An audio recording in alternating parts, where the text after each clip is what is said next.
beberapa dari Anda pernah berpikir tentang pertanyaan mengapa Bank Indonesia memiliki hak monopoli untuk mencetak uang rupiah? Bagaimana prosesnya dan milik siapa BI sebenarnya? Hal yang perlu Anda ketahui adalah seluruh bank sentral di dunia adalah milik swasta yang diberi hak monopoli untuk mencetak uang. Maka, apakah Bank Indonesia juga swasta? Kebanyakan manusia di dunia belum memahami bahwa mata uang kertas yang mereka pakai bukanlah terbitan pemerintah setempat. Sebelum ada bank sentral, sejumlah bank swasta telah menerbitkan nota bank yang berlaku sebagai alat tukar di negara yang bersangkutan. Dimulai dari Inggris. Dengan kelahiran Bank of England, hak menerbitkan uang kertas mulai diberikan hanya kepada satu pihak saja. Memang, kebanyakan bank sentral itu melabeli dirinya dengan nama yang berbau nasionalisme, agar terasa bahwa bank-bank sentral ini adalah milik negara seutuhnya, sehingga menumbuhkan kepercayaan masyarakatnya dan tidak menimbulkan kecurigaan serta keresahan. Bank sentral adalah milik keluarga-keluarga. Marilah kita ambil bank sentral paling berpengaruh di dunia saat ini, Federal Reserve. Saham terbesar Federal Reserve dimiliki oleh dua bank besar, yaitu Citibank sebesar 15% dan Chase Manhattan sebesar 14%. Sisanya dibagi oleh 25 bank komersial lainnya, seperti Chemical Bank sebesar 8%, Merchant Security Trust sebesar 9%, Manufacturers Hanover sebesar 7%, dan sebagainya. Sampai pada tahun 1983, sebanyak 66% dari total saham Federal Reserve ini hanya dikuasai oleh 10 bank komersial saja. Sisanya 44% dibagi oleh 17 bank lainnya. Bank-bank ini kebanyakan dimiliki oleh keluarga-keluarga konglomerat berdarah Yahudi yang akan kami sebutkan nanti. Di samping itu, fakta yang harus Anda tahu adalah bank-bank tadi secara langsung dikontrol oleh London Connection, yaitu Bank of England milik keluarga Rothschild. Bagi Anda yang sudah paham soal sistem finansial global, pasti sudah tahu tentang siapa keluarga Rothschild dan apa hubungannya dengan agenda Zionis di dunia. Tapi pada kesempatan ini, kita tidak akan membahas lebih dalam tentang keluarga Rothschild. Silakan kembali ke video kami yang sempat dihapus oleh sistem YouTube tentang agenda Zionis di Palestina. Kembali berbicara tentang bank, bank-bank sentral di berbagai negara di dunia umumnya berlabel nama yang nasionalis, tapi kepemilikannya adalah privat. Misal seperti Bank of England yang sudah disebutkan sebelumnya adalah bukan milik rakyat Inggris tetapi milik para bankir swasta yang sejak tahun 1825 sudah berada di bawah kekuasaan keluarga Rothschild. Pengambil alihan oleh keluarga ini terjadi setelah mereka membailout hutang negara saat terjadi krisis di Inggris. Contoh lain seperti Deutsche Bank yang bukan milik rakyat Jerman, akan tetapi dikuasai oleh keluarga Siemens dan Ludwig Bamberger. Begitu pula dengan Shanghai dan Hong Kong Bank, bukan milik warga Hong Kong tetapi berada di bawah kontrol Ernest Kessel. Sama halnya dengan National Bank of Morocco dan National Bank of Egypt yang didirikan dan dikuasai oleh Kessel yang sama. Selanjutnya Imperial Ottoman Bank yang bukan milik rakyat Turki melainkan dikendalikan oleh Piraeus bersaudara asal Prancis. Demikian seterusnya. Jadi, bank-bank nasional seperti ini sebenarnya adalah sindikat keuangan internasional, modal antar bangsa yang secara real tidak ada dalam bentuk aset yang nyata, kecuali dalam bentuk angka-angka nominal di atas kertas atau byte yang berkedap-kedip di atas permukaan layar komputer. Hutang-hutang yang diberikan oleh bank sentral kepada pemerintah suatu negara tidak pernah diminta oleh rakyat negara tersebut, tapi dengan sengaja dibuat oleh sistem pemerintahan yang berasaskan sistem demokratis dengan mengatasnamakan hutang negara. Celakanya, para bankir ini adalah orang-orang yang tidak dipilih oleh rakyat, tak punya loyalitas kebangsaan dan juga tidak akuntabel. Akan tetapi, mampu mengendalikan kebijakan paling mendasar suatu negara.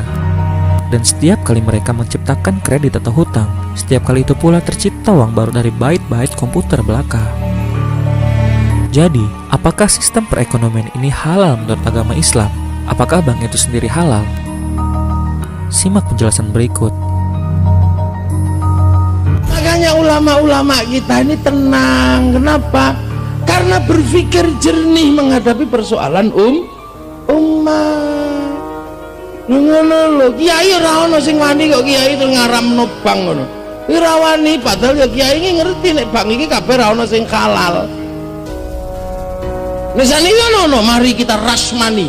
Kita kuatkan ekonomi Islam, kita tarik uang dari bank kafir, kita masukkan ke bank Islam. Kita kapan ono bank Islam? Rasa kurung tahu eneng ki Bank Islam ki. Sing jenenge bank itu seluruhnya nggak ada yang Islam, merek itu Bank Islam. Jadi merek itu transaksinya pakai nopo? Transaksi seluruh bank di dunia itu pakai yang namanya uang. Jadi gitu. Lah uang itu sapa sing ngawiti? Ora ono wong Islam niku kawitane ya emas kok. Niku lho. Lah seluruh sistem keuangan di perbankan alat gantinya namanya obligasi. Lah obligasi itu kertas beli kertas. Nanti ono rumusnya barangnya ra ono kok. Nggak ada. Nah itu seluruhnya yang ngatur dulu adalah sebuah sistem perbankan yang ditawarkan baru di dunia. Oleh siapa? Oleh keluarga besar Rothschild Rockefeller yang sekarang menjadi pemilik saham terbesar dari Bank Devisa New York yang mengontrol seluruh sistem perbankan dunia dan berada di Wall Street Amerika. Apakah Gus Mofik mengada-ngada? Tentu tidak. Ini adalah fakta yang terjadi di sekitar Anda. Lalu, Bank Indonesia milik siapa? Kalau bank-bank sentral di negeri-negeri lain adalah milik keluarga tertentu yang tidak memiliki loyalitas kebangsaan, maka siapakah yang memiliki Bank Indonesia? Ini adalah pertanyaan valid yang seharusnya kita ajukan sebagai warga negara Republik Indonesia. Kita tahu, BI memiliki hak monopoli untuk mencetak uang rupiah yang kita gunakan untuk bertransaksi sehari-hari. Namun, apakah Anda pernah tahu siapa sebenarnya pemegang saham Bank Indonesia ini? Bahkan, hingga hari ini, Gubernur BI masih juga enggan untuk membeberkan siapa pemilik saham BI sebenarnya. Untuk itu, marilah kita tengok sejarah asal-muasal Bank Sentral Indonesia ini. Begitu Indonesia dinyatakan merdeka, para pendiri republik ini menetapkan BNI 1946 sebagai bank sentral dan menerbitkan uang kertas pertamanya, yaitu ORI atau Uang Republik Indonesia, dengan standar emas yakni setiap 10 rupiah didukung dengan 2 gram emas. Ini artinya rupiah dijamin dengan 1/5 gram emas per 1 rupiah. Tapi, ketika Insinyur Soekarno dan Dr. Andes Muhammad Hatta menyatakan kemerdekaan Republik Indonesia, pemerintahan kolonial Belanda tidak mengakuinya, apalagi menyerahkan kedaulatan Republik baru ini. Belanda mengajukan beberapa syarat untuk dipenuhi, dengan terus menekan keamanan negara dengan teror-teror militer, yakni beberapa agresi militer mereka. Akhirnya, pada tahun 1949, sejarah menunjukkan kepada mata dunia bahwa terjadilah perundingan yang dinamakan dengan Konferensi Meja Bundar atau KMB. Melalui Konferensi Meja Bundar ini, disepakatilah beberapa kondisi pokok agar Republik Indonesia mendapat pengakuan kemerdekaan dari pihak Belanda. Apa saja kondisi pokok itu? Pertama, penghentian Bank Negara Indonesia atau BNI 46 sebagai Bank Sentral Republik Indonesia yang digantikan oleh The Javas Bank, sebuah perusahaan swasta milik beberapa pedagang Yahudi Belanda yang kemudian berganti nama menjadi Bank Indonesia. Kedua, dengan lahirnya Bank Sentral baru itu, pencetakan Uang Republik Indonesia atau ORI sebagai salah satu wujud kedaulatan Republik Indonesia secara otomatis dihentikan dan digantikan dengan uang rupiah Bank Indonesia sejak tahun 1952. Ketiga, bersamaan dengan itu, utang pemerintah kolonial Hindia Belanda sebesar 4 miliar US dollar kepada para bankir elit waktu itu tentunya diambil alih dan menjadi dosa bawaan Republik baru ini. Kondisi ini berlangsung sampai pertengahan 1965 ketika Bung Karno menyadari cakar dan cengkeraman neokolonialisme yang semakin kuat mencengkeram bangsa muda ini. Maka, pada bulan Agustus 1965, Bung Karno memutuskan untuk menolak kehadiran lebih lama IMF dan Bank Dunia yang menjadi lintah di Indonesia. Bahkan menyatakan kemerdekaan dari PBB. Lebih dalam lagi, antara tahun 1963 hingga 1965, Presiden Soekarno telah menasionalisasi aset-aset perusahaan-perusahaan Inggris, Malaysia, serta Amerika sebagai kelanjutan dari pengambil alihan aset-aset perusahaan Belanda pada masa 1957 hingga 1958. Tapi, semua tindakan ini harus dibayar mahal oleh Bung Karno. Tindakan politik penyelamatan bangsa Indonesia itu menyebabkan Bung Karno yang adalah pahlawan pendiri bangsa harus menyadari republik ini. Dan itu terjadi pada tahun 1967 dengan naiknya Jenderal Soeharto sebagai Presiden Republik Indonesia kedua. Dengan enyahnya Insinyur Soekarno, neokolonialisme bukan saja kembali, tetapi menjadi semakin kuat. Tindakan pertama Jenderal Soeharto di awal masa jabatannya pada tahun 1967 adalah mengundang kembali IMF dan Bank Dunia, kemudian kembali menundukkan diri sebagai anggota PBB. Pemirsa, perlu diingat, bila PBB sangat erat kaitannya dengan keluarga Rockefeller, pebisnis minyak bumi berdarah Yahudi yang merupakan sosok di balik masuknya sejumlah perusahaan multinasional ke Indonesia, termasuk Freeport. In a brief video introduced by the United Nations Secretary General Boutros Boutros-Ghali, and containing some exceptional footage, the connection between the United Nations, New York City, and the Rockefeller Foundation is clearly drawn. The future of this country and the lives of our children and our children's children are interwoven with the success of the United Nations. In it lies the hope of the people of the world. My father considers it a privilege to have had a part in the development of its permanent home. I'm glad to hand you, Mr. Lee, my father's check. Thank you, Mr. Rockefeller. Neokolonialisme berlanjut. Seperti yang ditulis oleh John Pilger, seorang jurnalis asal Australia, di dalam bukunya berjudul Tell Me No Lies. Pada bulan November 1967 itu, digelarlah konferensi yang berlangsung selama 3 hari di Swiss. Konferensi ini dipimpin langsung oleh John D. Rockefeller. Semua perusahaan raksasa mengirim perwakilannya seperti perusahaan-perusahaan minyak besar, bank, termasuk Gas Manhattan, General Motors, Imperial Chemical Industries, British American Tobacco, Siemens, US Steel, dan masih banyak yang lain. Perusahaan-perusahaan raksasa yang mayoritasnya dimiliki oleh tangan-tangan berdarah Yahudi ini menanti bagi-bagi sumber daya alam dari Presiden baru Indonesia yang dianggap Richard Nixon adalah hadiah terbesar dari Asia Tenggara. Di dalam konferensi itu, ekonomi Indonesia yang pro-Amerika Serikat yang diutus oleh Presiden Soeharto menyetujui pengambil-alihan perusahaan dari negara mereka sektor per sektor. Freeport mendapat bagian gunung emas di Papua, Konsorsium Amerika Serikat mendapatkan nikel, dan perusahaan raksasa Alcoa mendapatkan sebagian besar bauksit Indonesia. Tidak hanya itu, perusahaan-perusahaan Amerika, Jepang, dan Prancis mendapat jatah hutan tropis di Sumatera. Di samping itu, berkuasanya Orde Baru di Indonesia juga menjadi alat kepanjangan neokolonialisme melalui pemberian paket bantuan pembangunan. Untuk dapat membangun bangsa-bangsa yang memiliki predikat terbelakang, miskin dan bodoh yang terdefinisi sebagai dunia ketiga itu, disediakanlah paket bantuan oleh IMF dan World Bank yang pada akhirnya menjadi jebakan hutang tersendiri bagi rakyat Indonesia.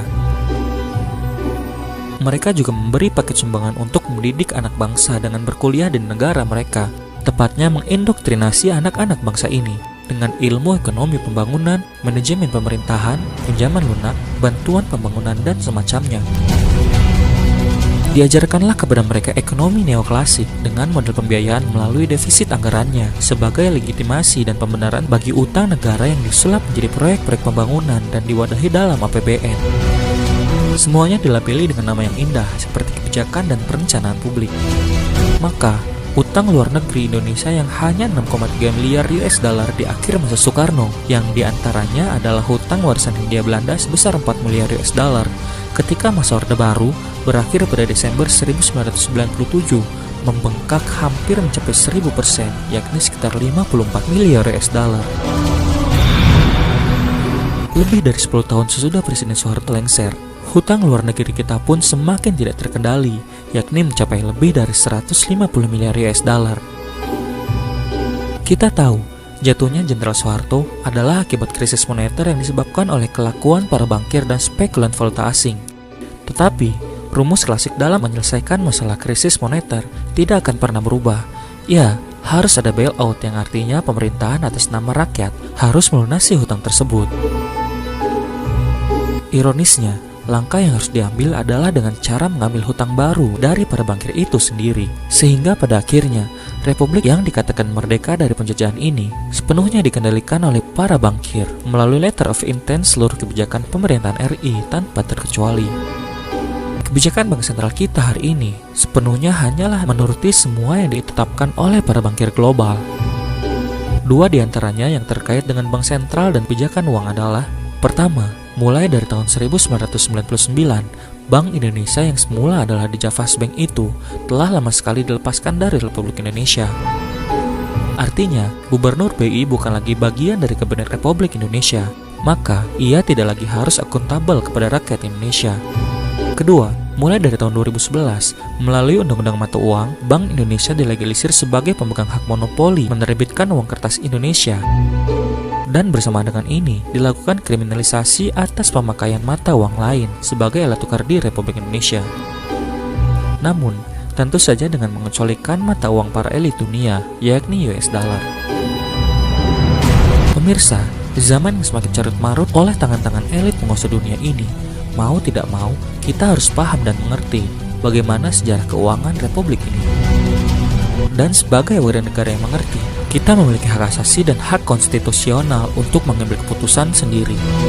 Ingin bertahan pada kepalsuan uang kertas yang termasuk di dalamnya adalah rupiah, atau bersama kita bangun dan songsong kembalinya uang yang hak dalam agama kita, dinar dan dirham.